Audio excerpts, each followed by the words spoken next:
Hey guys, I'm Frank Rolon Jr. and today I'm going to ask you a very important question. And the question is, do you know the difference between a thought and an intuition? Very profound question, because when you consider the answer to this question, how do you process the difference between a thought and an intuition? You see, a thought is something that comes into your mind, and many times it's associated with a doubt, with a fear, filtering from situations of your past, or maybe even a worry or concern of the future. So you can see a thought can be in the past, in the future, but it really isn't in the present many times.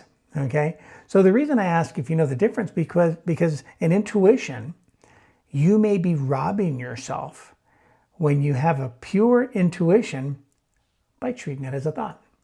So let's just say, for instance, you had an intuition to call someone. And it's a nagging intuition telling you to call them.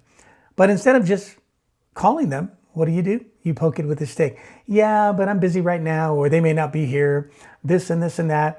I have so many other things to do. So in poking it with a stick, you literally just crushed an intuition, meaning that there may have been a reason why that intuition came into place for you to call this individual. All right.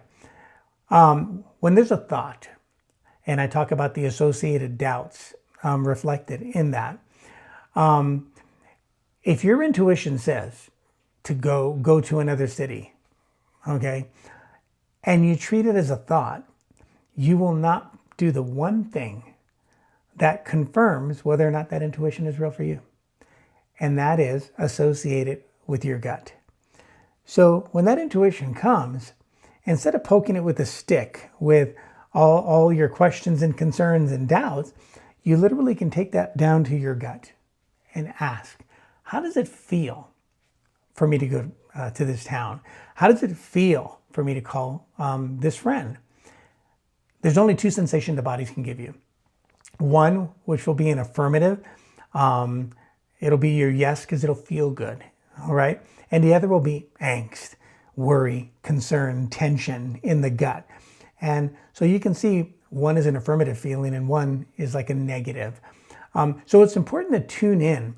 Now, I have complete teachings on thoughts and intuitions, giving you the complete nitty gritty of even the energetics behind it. But I just wanted to take a moment today just to share that it's important for you to acknowledge when there is an intuition, if you are just merely dismissing it by fear and doubt.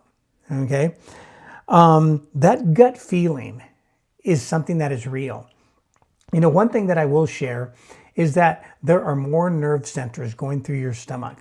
And the lower energetic center that I often talk about, referenced also as the sacral chakra, produces these impulses and shoots them in to the gut, producing this feeling of knowing. So when your intuition and your feelings align, you truly are living in this world of knowing. So I just want you to pay attention to that next time. It's just a short segment today, something for you to consider, thought versus intuition. Thank you.